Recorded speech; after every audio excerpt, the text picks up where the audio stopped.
Paz do Senhor Jesus Cristo, amados e queridos irmãos, nós estamos, pela graça de Deus, pela bondade dEle, juntos mais uma vez para o comentário da lição número 2 da classe dos adultos da nossa Escola Bíblica Dominical, essa nova revista que nós estamos estudando a razão da nossa fé, assim cremos, assim vivemos.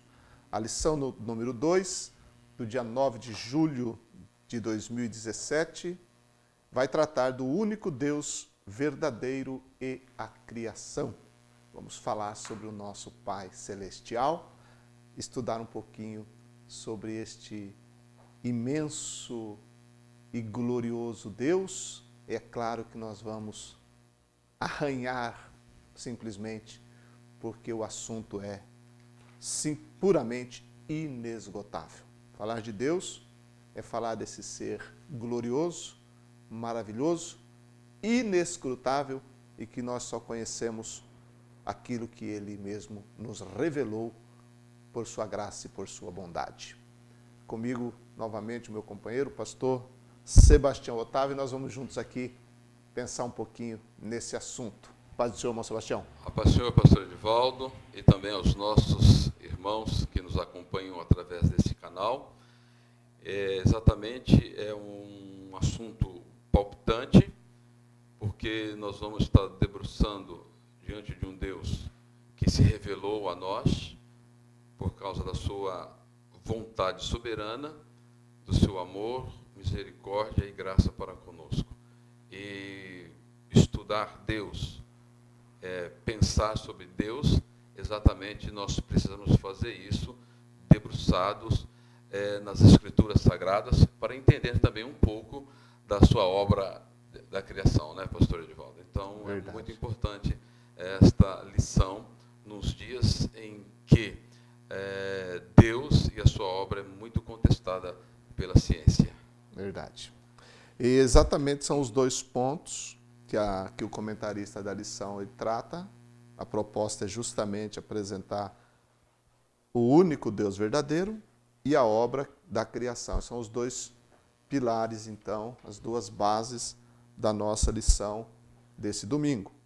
Textuário, Marcos 12, 29, e Jesus respondeu-lhe: o primeiro de todos os mandamentos é: ouve, Israel, o Senhor nosso Deus é o único Senhor. A verdade prática diz: cremos em um só Deus, o Pai Todo-Poderoso, Criador do céu e da terra, e todas as coisas visíveis e invisíveis. Eu quero começar essa lição lembrando a primeira estrofe, não sei se eu vou lembrar exatamente, do hino 526 da harpa cristã. Grandioso és tu, Senhor meu Deus, quando eu maravilhado contemplo as obras de tuas mãos. A terra e o céu, né? Todo estrelado, que vem nos demonstrar esse grande Deus. Nós cantamos sobre Deus, e o Sebastião é maestro também de coral. O grandioso és tu, né, Sebastião? Claro que eu não citei exatamente aqui, que eu não me lembro bem, mas é um louvor que enaltece o único Deus e a obra da sua criação. A obra da sua criação. E é muito interessante que o pastor Ezequias, ele coloca aqui, como a leitura em classe, dois textos, são duas afirmações, né? Ouve, Israel, o Senhor nosso Deus é o único Deus. E no princípio criou Deus os céus e a terra. E eu achei assim de uma propriedade muito sensível do pastor Ezequias ao colocar isso desta forma, porque exatamente vai abarcar aqui que nós temos um único Deus, que é o Deus da Bíblia, e que ele é visto, ele é demonstrado além das Escrituras, na pujança da criação do universo, onde nós temos aí muitos cientistas, muitos pensadores tentando imaginar essa grandeza e não consegue. E dentro da poesia bíblica, né, nós temos também aquele hino que fala sublime amor, né, de se os mares todos fossem tinta, os céus sem fim fossem papel, né, e todas as árvores fossem pena, nós não poderíamos descrever o amor, a grandeza e a preciosidade deste Deus, né? Verdade. Somente aquilo que Ele mesmo nos revelou, das maneiras que Ele quis nos revelar. Bem, então, a lição trata dois propósitos. Primeiro, é a unidade de Deus. Depois, a obra da criação. E aí citamos, claro, as referências da leitura bíblica em classe, que são apenas 2 versículos, como você mesmo citou. Um é o famoso Shema, ouve a Israel, que é um imperativo no hebraico ao povo de Israel, que Deus, o Senhor nosso Deus, é o único Senhor. Que também o hebraico permite a tradução, o Senhor é um. Né? Querendo enfatizar justamente a unidade de Deus. E o outro aspecto é com relação à obra da criação. Mas vamos pensar primeiro nesse aspecto do único Deus verdadeiro. E logo no ponto 1 da lição, o comentarista, que é o pastor Ezequias, ele faz menção de Marcos, capítulo 12, versículo 29, que também permite, na tradução brasileira, está escrito, o Senhor é um só, né, em Marcos 12, 29, e ele apresenta, então, a questão da singularidade e a unidade de Deus. A singularidade e a unidade de Deus. Com relação à singularidade de Deus, a gente entende, é interessante esse aspecto da singularidade, porque quando você analisa isso à luz da física, por exemplo, a singularidade é algo que é inatingível. Chegou um momento que é inatingível. Inclusive, nesses avanços tecnológicos que nós vivemos, existem pessoas, estudiosos da tecnologia, que dizem que a multiplicação que ocorre nos avanços tecnológicos, principalmente da computação e outras áreas, que estão sempre acontecendo, eles dizem que vão chegar um momento que vai haver também, eles pegam essa palavra singularidade e traz para a área tecnológica, eles dizem que vai chegar um momento que vai ser inalcançável, inatingível, um momento que vai superar muito. Então, trazendo essa palavra, claro que ele usa essa expressão no sentido quase que de unidade também de Deus, mas a gente pode pegar esse aspecto da física com relação à singularidade, que é algo inatingível, algo inalcançável, assim é Deus também. Não é verdade? Por quê? Porque se Ele não se revela, ninguém chega até Ele. Ninguém chega. Porque, inclusive, o apóstolo Paulo, na carta aos Romanos, capítulo 11, que nós temos um dos grandes pensadores e que atingiu os picos da revelação, mas ele chega a um momento dessa revelação que ele diz assim que não tem como se alcançar tanto o pensamento e a sabedoria de Deus, né?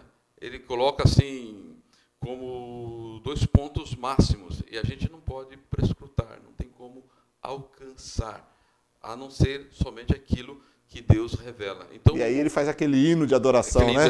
De adoração lá em 11, né? Exato. E eu acho que é muito profundo isto, e ele se rende, né, à sabedoria de Deus, né? Ele se rende. Eu não a profundidade tanto do conhecimento como da sabedoria. Ele diz, quem foi o conselheiro? Quem foi que deu alguma ideia a este Deus que é infinito, que é soberano em tudo aquilo que faz?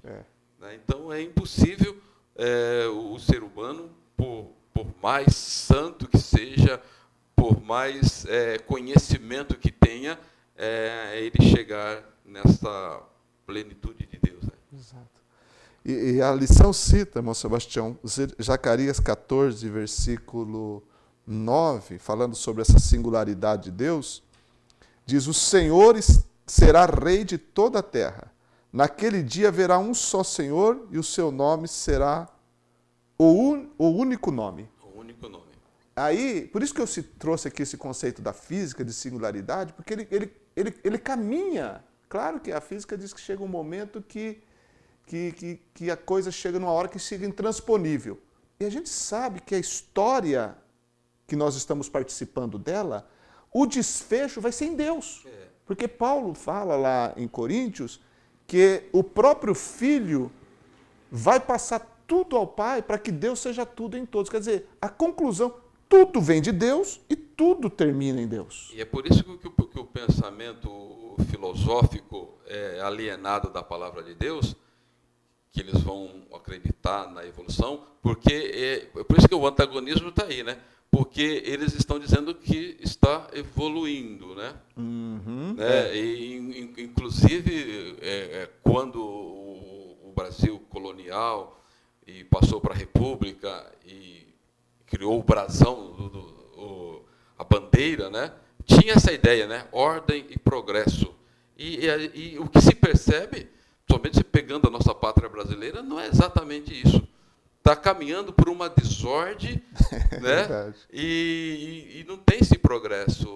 Você pega na área da política, em outras áreas, por mais que a ciência se esforça para dar qualidade de vida ao ser humano, mas percebe que o ser humano está cada vez mais morrendo, mais se degenerando, doenças surgindo, que acaba... Exato. E é por isso que Jesus, ele é aquele que vai convergir todas essas coisas, né? Foi do agrado do Pai, que nele convergisse todas as coisas no céu, na terra e debaixo da terra, né? E exatamente é essa a ideia que o pastor acaba de colocar, que é o governo soberano de Deus sobre tudo e sobre todos. Tudo, que já está profetizado, essa singularidade, tanto no Zacarias 14, 9, quanto aquela tendência, aquela fala de Paulo, quando Deus vai governar. Então, quando a gente pensa sobre Deus, e a lição fala do monoteísmo, que aí fala da unidade de Deus, aí ele cita Salmo 86, verso 10, a última expressão que está lá, e diz assim: só tu és Deus. Deus só tem um. O monoteísmo, e aí existem as 3 grandes religiões monoteístas do mundo, que é o judaísmo, o cristianismo e o islamismo, mas o comentarista faz questão de mostrar que o Deus do Islã não é o Deus da Bíblia. Não é verdade? Isso é verdade. Embora eles também são considerados uma religião monoteísta, mas o Deus dele não é o mesmo Deus revelado nas Escrituras Sagradas. E não obstante eles terem um esforço muito grande, os pensadores, os teólogos do Islã, tentarem mostrar isso, mas eles não conseguem mostrar. Não conseguem, porque a filosofia de Alá não é a filosofia, o pensamento do nosso Deus, né? E eles até criticam, porque eles nos condenam, porque eles não podem conceber a ideia de um Deus que tem um filho. Né? Isso é verdade. Aí não bate, eles não conseguem entender a unidade e a trindade, que é um outro assunto que nós vamos estudar depois. Isso choca na cabeça deles. Por isso que o nosso Deus é singular, né? É singular por causa disso. A singularidade dele está nesse aspecto. E uma das coisas assim, que eu acho muito linda, porque Israel, quando pega esse texto de Deuteronômio aqui, que Israel ele ficou 430 anos no contexto egípcio, e toda a cultura, todo o pensamento se girava em torno de muitos deuses, e tinha povos que tinham um único Deus, mas que não era o Deus da Bíblia. E quando Moisés ele escreve isso, exatamente para mostrar à nação de Israel que o nosso Deus é um Deus diferente, é um Deus singular, e é muito lindo, porque os judeus, os israelitas, os egípcios, melhor dizendo, eles criam que o sol, que a lua eram deuses, né? E quando a gente estiver discutindo um pouco sobre a criação, a gente percebe que Moisés diz assim, olha, o sol e a lua são luminares, Deus criou, e Deus colocou na forma que eles estão, e vocês estão adorando algo que Deus criou. Verdade. O monoteísmo, quando a gente vai para as páginas da Bíblia Sagrada, a gente começa lá em Gênesis, você citou Gênesis, São Sebastião. É bom sempre a gente lembrar que quando a gente lê o livro de Gênesis, a gente vê a criação do homem, a gente vê os acontecimentos que ocorrem, até o momento, por exemplo, lá no capítulo 6, que houve o dilúvio, a preservação da família de Noé, depois, novamente, a terra sendo repovoada, Deus fazendo um pacto com a humanidade através de Noé, né, pondo até o arco celeste lá como sinal desse pacto. Depois, no decorrer, é claro que o livro de Gênesis, ele não vai esgotar, ele não vai ficar tratando de detalhes, porque senão seria impossível isso acontecer, né? Mas ele trata de alguns aspectos extremamente importantes. Por exemplo, depois da saída da arca, começa a falar sobre a povoação, depois já entra a Torre de Babel também, a confusão das línguas, e as pessoas sendo espalhadas pelos territórios e por aí vai. Nós não temos nas Sagradas Escrituras uma maneira assim, específica de como o politeísmo começou a tomar conta dos seres humanos.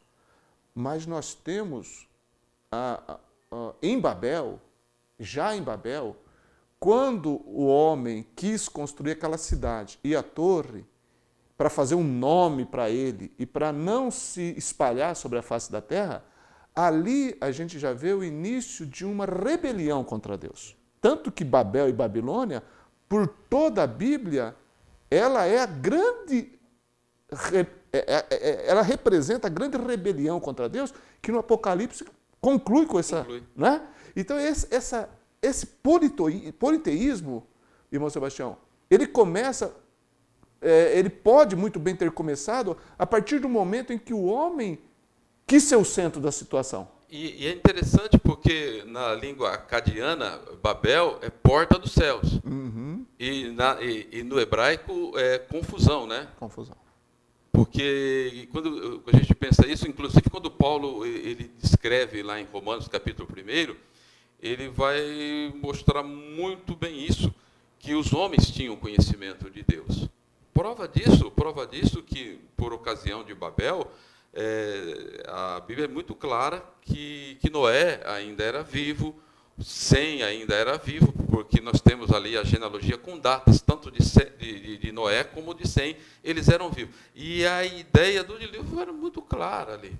Agora, o que dá a entender é aquilo que Paulo ele descreve dessa ideia da idolatria e da depravação, que os homens mudaram o Deus único e começaram a espelhar ou criar ícones para poder se aproximar de Deus. E nesses ícones que eles começaram a criar, baseados simplesmente na razão humana, na filosofia humana, e a filosofia, a razão humana fora da Bíblia, ela tende aí a proliferar muitos deuses, criar deuses, e diz que lá répteis, o próprio homem começou a ser adorado, no caso de Nimrod, que exatamente a filosofia, o pensamento de Nimrod era exatamente esse. Ele falou, façamos para nós um nome, excluindo este Deus que destruiu o mundo com água, que Noé está nos pregando e que devemos adorá-lo, então vamos deixar esse Deus de Noé e vamos fazer para nós um nome. Exato. Aí partiu. E aí parte, né? E no transcorrer da história bíblica, a gente vai sentindo a progressão até que chega aonde? Em Abraão. Em Abraão. E ali Deus escolhe aquele homem de um meio politeísta que Ur dos Caldeus é terrível, né?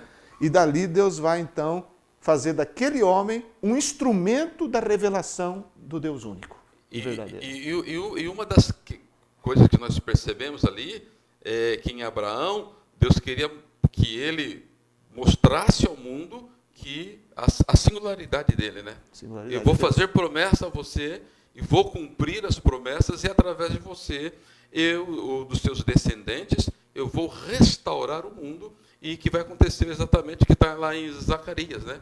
Eu vou estabelecer um governo. Exato, exato. Começou lá, né? Começou lá. E o senhor percebe que quando o Jacó, no capítulo 49, ele abençoa os seus filhos, e que é uma bênção profética.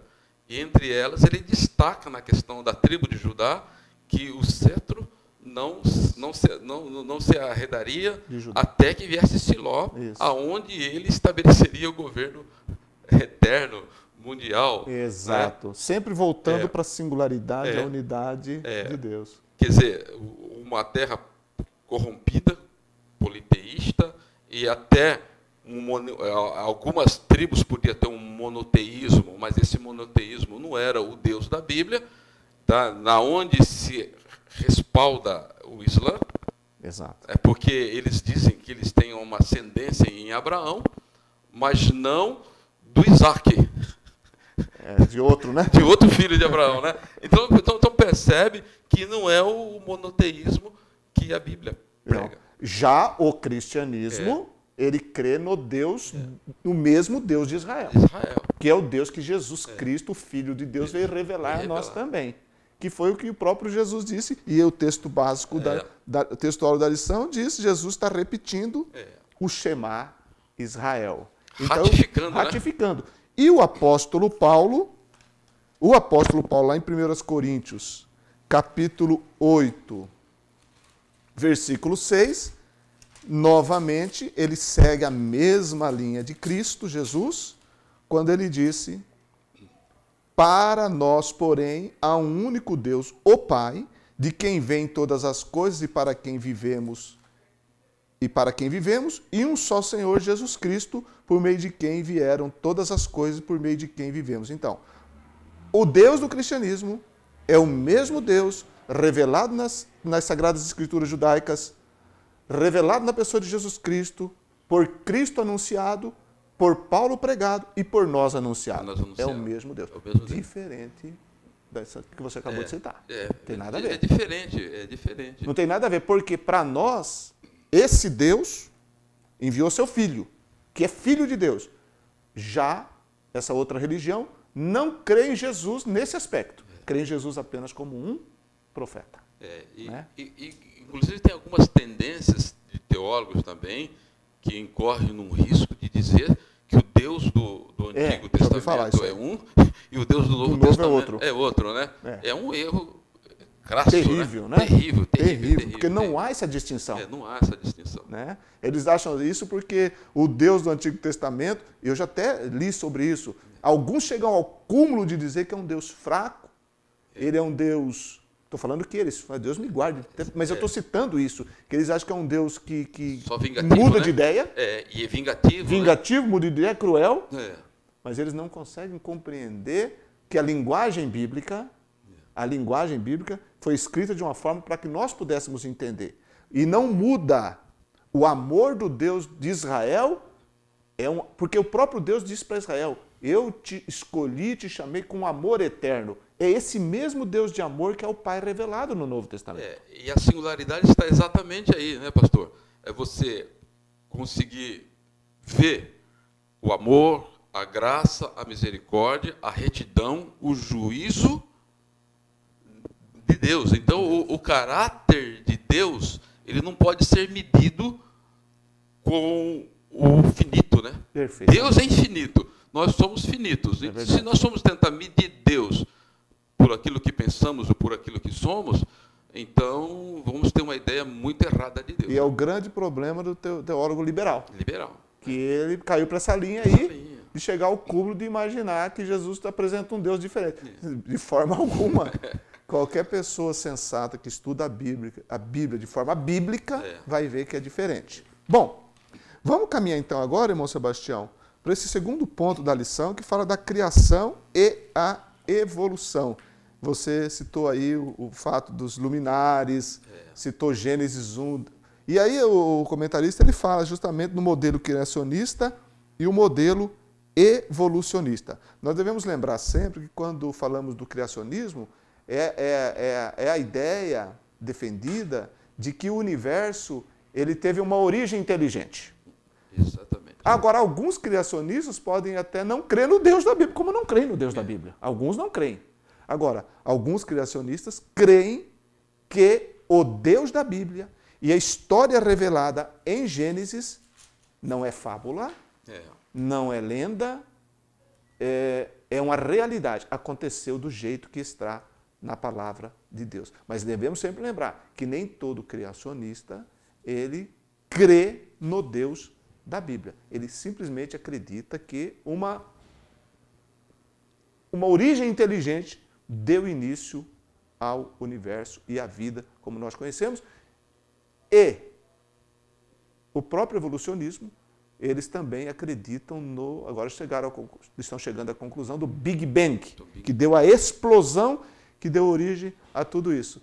Mas eu vou ser bem franco. Algumas pessoas dizem assim, para você crer na criação de Deus, você tem que ter fé. Mas, francamente, eu acho que tem que ter mais fé para crer na evolução.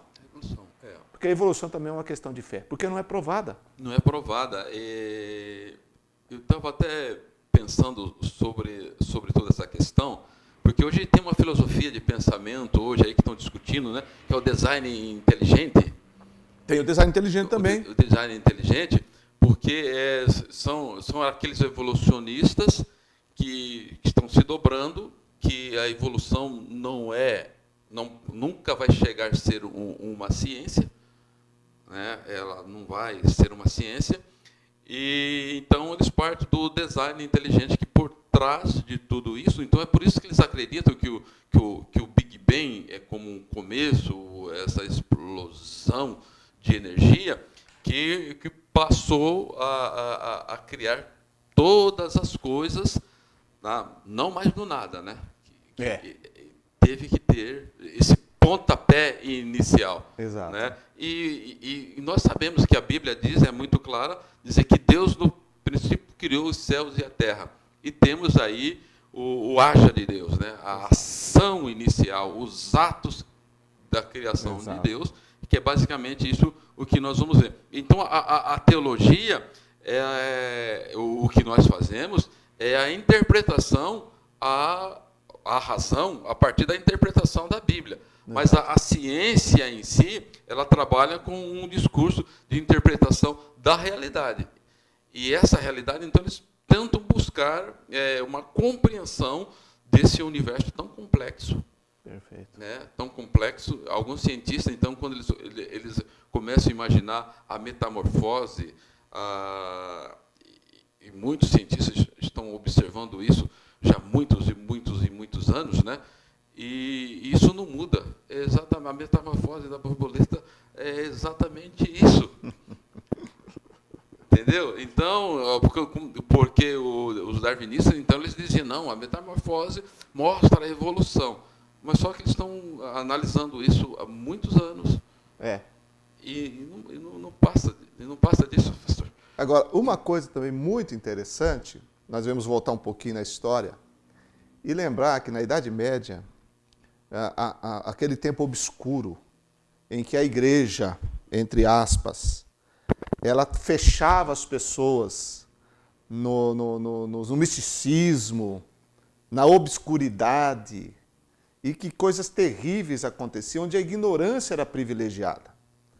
Com a Reforma Protestante e o Iluminismo, teve na Reforma Protestante uma forte base, porque através do Iluminismo, o ser humano foi levado a pensar, a buscar, a sair daquela idade das trevas que, infelizmente, a Igreja Católica implantava no mundo, na Europa principalmente, claro, a ideia de mitos, e o temor, e o medo, e aquela escravidão psicológica e mental que as pessoas viviam.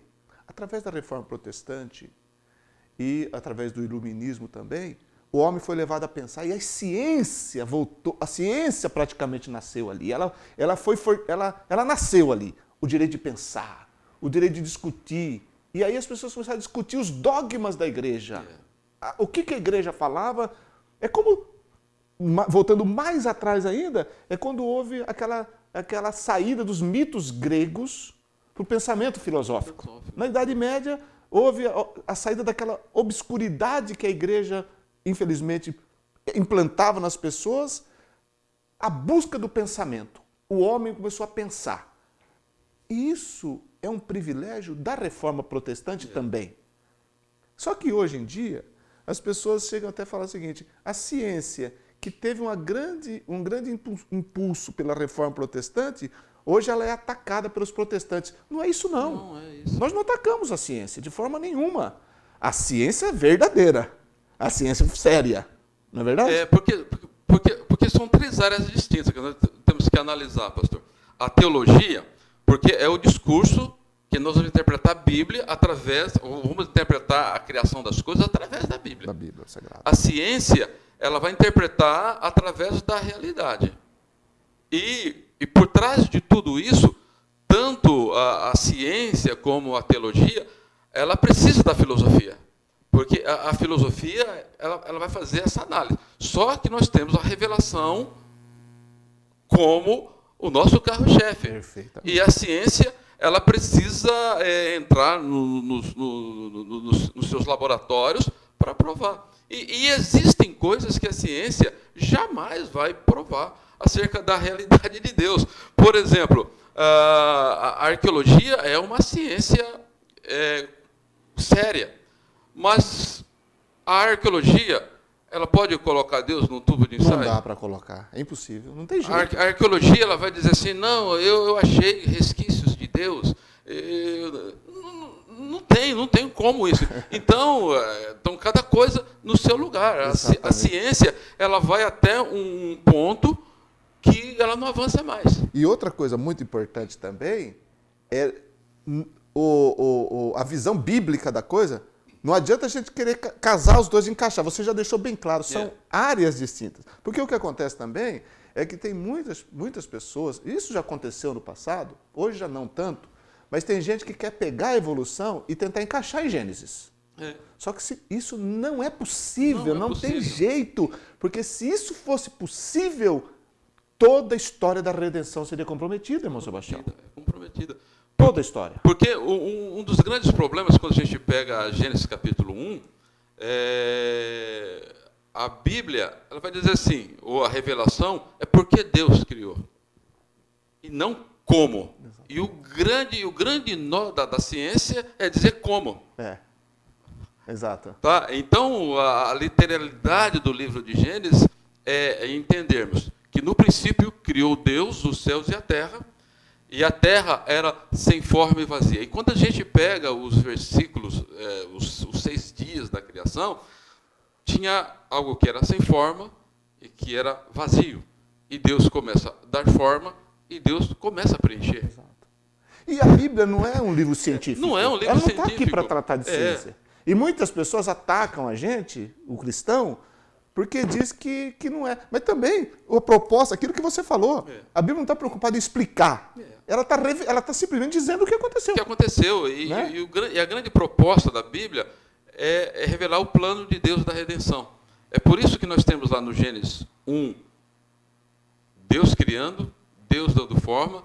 No capítulo 2, vamos ter lá Deus dando forma, tem a árvore da vida, do conhecimento, do bem e do mal. E quando a gente chega lá nos capítulos 21 e 22 do Apocalipse, Deus criando novos céus e nova terra, e temos a árvore da vida no capítulo. Esse é o propósito de Deus, restaurar um homem. Porque se o homem não tivesse caído, não tinha necessidade da revelação de Deus. Exatamente, já sabia, né? É. Eu sempre digo o seguinte: a Bíblia é o livro da história da redenção. Da redenção. É o plano da redenção de Deus. É para isso que nós temos. Agora, querer saber detalhes da criação. Por isso que Hebreus, capítulo 11, verso 3, diz que pela fé entendemos que os mundos pela palavra de Deus foram criados. Pode alguma pessoa, tolamente, nos criticar que então é uma questão de fé. Mas com Deus tem que ser uma questão de fé. Não tem, senão você não se relaciona com Deus se você não tiver fé. Por exemplo, a ciência as várias ciências chegam em alguns momentos e dizem assim, ó, a Bíblia tinha razão nisso, a Bíblia, e tem muitos crentes, oh, glória a Deus, tal. Não, mas isso, nós já assentamos isso pela revelação. Não precisa a ciência falar que a Bíblia estava certa. Não precisa. Para nós já está certa. Simplesmente os céticos é que vão ter que se dobrar a revelação da Bíblia, porque nós já cremos e acreditamos nisso, né? Alguém já até vi sobre isso, algumas pessoas de forma tola, né? Assim, mas tem esse tipo de comentário. Pessoas falam assim, a Bíblia está errada, porque você vê. Todo mundo sabe que a terra que gira em torno do sol tal, e lá na Bíblia está escrito que Josué mandou o sol parar. Então a Bíblia está incorreta. Mas, meu amigo, até hoje, eu estava esses dias num local e a pessoa estava chamando a atenção e falou assim, olha pessoal, que pôr do sol lindo. Nós não falamos o sol vai nascer? O sol vai se pôr? Olha que pôr do sol lindo. É claro que não é o sol que está se pondo, é a terra que está girando, mas nós usamos essa expressão. É a linguagem, né? É a linguagem, porque a Bíblia ela traz a expressão do homem. Quando Josué diz para sol, detente lua, a Bíblia está usando a visão de Josué da coisa. É claro que não queria, mas você vê que são afirmações tão tolas que não chegam nem a afetar. Qualquer pessoa não vai ser abalada na sua fé por causa de afirmações como essa. Porque nós temos que partir do pressuposto que, como nós acabamos de dizer, a Bíblia é o livro da história da redenção, não é tratado científico. E, novamente, voltamos a dizer, embora a evolução seja estudada, seja aplicada nas escolas, ela também tem que ter muita fé para se crer na evolução. Porque descobre lá uma ossada, diz que agora descobriram o ancestral mais antigo do homem, e aí faz aquelas medições e medições, e quando eu vejo isso, eu louvo a Deus, porque eu lembro das palavras de Paulo. No começo da carta aos Coríntios, ele diz que Deus, ele transforma a sabedoria do homem em loucura. Deus, olha, Sebastião, quando as pessoas buscam entender a origem das coisas, sem colocar Deus permite que eles fiquem enganados e vivem uma verdadeira loucura. Essa que é a grande verdade. Inclusive, Paulo, em 2 Coríntios, em 2 Timóteo, ele vai dizer que a gente deve tomar cuidado com a falsa ciência. A ciência verdadeira tem a ciência. Mas uma outra coisa, eu só quero destacar aqui, pastor, complementando a fala do senhor, que a linguagem da Bíblia, principalmente do Gênesis, é uma linguagem fenomenológica e não científica. Exato. Quer dizer, ela foi escrita da maneira que as pessoas pudessem entender. É verdade. Tá? Porque a humanidade não é uma comunidade de cientistas. Verdade. Porque se Deus tivesse criado uma comunidade de cientistas, a revelação bíblica seria em termos científicos. Em termos científicos. E quem que aguenta ler uma revista científica? E é por isso que Davi diz, o Senhor conhece a nossa estrutura e sabe que somos pó. Então Deus ele fala, tá, de forma que a pessoa mais simples possa entender e também a pessoa com maior capital de conhecimento também venha entender e compreender, né, pastor? Verdade. Bem, irmão Sebastião, depois ele fala da criação do universo, ponto 3, né? Fala também da criação do ser humano, ele cita os 6 dias da criação, né? Vai licitando o que Deus fez em cada dia, culminando com a criação do homem, que é uma obra de Deus também. De Deus. Não é fruto da evolução. Você queria concluir, Sebastião, com algum ponto a mais? Não, pastor, é exatamente isso. Que a obra da criação, e quando nós olhamos a forma como que Moisés ele descreve a obra da criação, ele procura mostrar, tá, o cuidado de Deus, porque há um versículo aqui no livro de Gênesis, para a gente já estar concluindo, o capítulo 2, e os versículos 2 e 3, assim, e assim os céus e a terra e todo o seu exército foram acabados.